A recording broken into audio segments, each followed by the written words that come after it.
Пассажирский автобус попал в ДТП. Крупный пожар, десятки тысяч без света, взрывы в Твери. Всем привет, это новости «Воздух» на канале Ходорковский Лайв. Ставьте лайки, подписывайтесь, мы начинаем. В ночь на 27 января жители Твери слышали взрывы. Город атаковали дроны. Дрон летит. Запиши.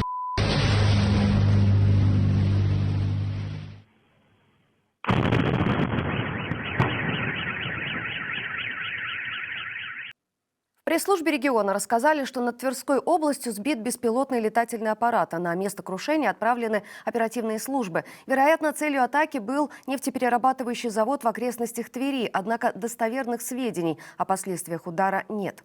Минобороны сообщила, что всего над Россией этой ночью было сбито 32 беспилотника. Помимо Твери, дроны были перехвачены над Воронежской, Белгородской, Курской и Орловской областями.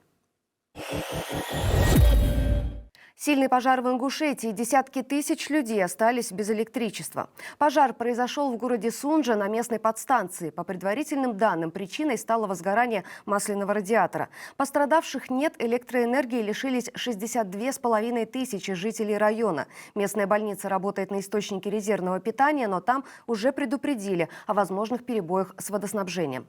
А в Ростовской области случилось смертельное ДТП. Момент попал на камеры видеонаблюдения. «Лада Приора», обгоняя автомобили по обочине, вылетела на встречную полосу и столкнулась сначала с другим легковым автомобилем, а затем с пассажирским микроавтобусом. Погибли водитель и пассажир «Лады». Госпитализированы 7 пассажиров автобуса.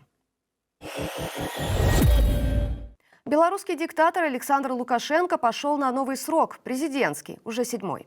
ЦИК страны приписал ему 87,6% голосов. Почти дотянули до прошлогоднего результата Путина. Результаты первых экзит-полов озвучили провластные СМИ. После выборов Лукашенко провел пресс-конференцию, на которой даже прозвучал один острый вопрос. Журналист BBC спросил его, как можно считать выборы демократичными, если многие сидят или выдавлены из страны. Кто в тюрьме, кто в изгнании и прочее, а ты вот здесь. Это право выбора, это демократично. Кто-то выбрал тюрьму, кто-то выбрал изгнание, как ты говоришь. Также Лукашенко заявил, что только белорусские миротворцы должны стоять в Украине после окончания войны. Вот почему. Если во имя доверия и справедливости, то кроме белорусской армии у них ничего нет. Это не значит, что я пошлю там в качестве миротворцев свою армию туда, 70 тысяч, и там их выстрою. Нет. Но ради того, чтобы было так, как договорятся, это только белорусская, других нет. Белорусский диктатор уже получил поздравления от российского. Путин поздравил его с, цитирую, «убедительной победой», которая свидетельствует о высоком политическом авторитете и несомненной поддержке населения. Евросоюз и главы европейских стран назвали президентские выборы в Беларуси фиктивными и не являющимися ни свободными, ни справедливыми. Уехавшие белорусы не могли проголосовать на выборах за границей, и этот опыт очень понравился главе российского ЦИК Элле Памфиловой. Она назвала это решение правильным, сделанным, чтобы, цитирую, «не дать издеваться над гражданами». Так что не исключено, что на следующих российских выборах это станет нововведением.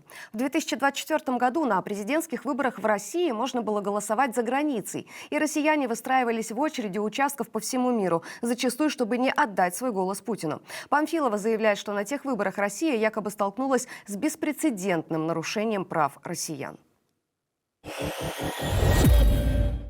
Российские силовики составляют реестр квир-персон. Расследование об этом опубликовала «Медуза». Издание пишет, что именно с этой целью проводились массовые рейды по гей-клубам. На них силовики собирали данные участников вечеринок. Мониторятся также дейтинг-приложения. Полицейские приходят и к врачам, которые помогали трансперсонам осуществить переход. По словам источников «Медузы», в МВД участковым спустили распоряжение из центра цитата, «присматривать за новым криминогенным элементом». Конец цитаты. Мы попросили прокомментировать расследование ЛГБТК-активиста Рената Давлетгильдеева. Действительно, мы, правозащитники, квир-активисты, следим за этой историей достаточно давно. Силовики наиболее мощно активизировались примерно осенью прошлого года, и мы поняли, что они занимаются составлением неких списков всех российских геев и лесбиянок. Им это нужно, во-первых, чтобы на бумаге нарисовать это несуществующее экстремистское сообщество и отчитаться перед кураторами в администрации президента и ФСБ. Ну и также, естественно, для того, чтобы в любой удобный момент любого человека из этого списка, неважно, имеет он отношение к гей-движению или не имеет, или просто пришел на вечеринку провести хорошо время с друзьями, можно было схватить и отправить в следственный изолятор и пришить ему любые дела про участие в экстремистском сообществе и отправить на несколько лет за решетку. Уже 13 уголовных дел за последний год в отношении квир-персон по этой самой статье были заведены.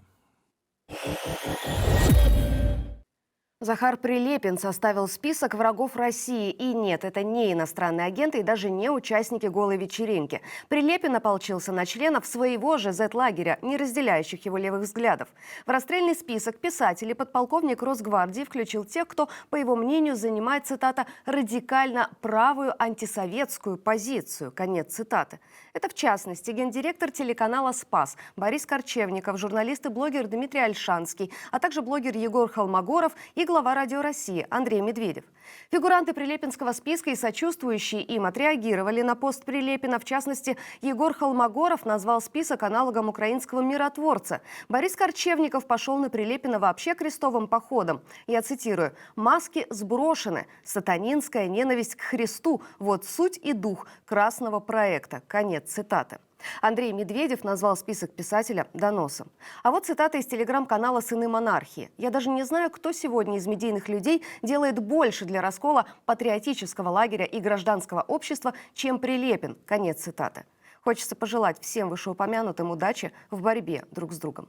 Что же, это были главные новости к данному часу. Оставайтесь на нашем канале, смотрите другие видео, подписывайтесь, ставьте лайки, а также подписывайтесь на наш телеграм-канал. Мы дублируем там все наши видео, в том числе в аудиоформате. И главное, берегите себя.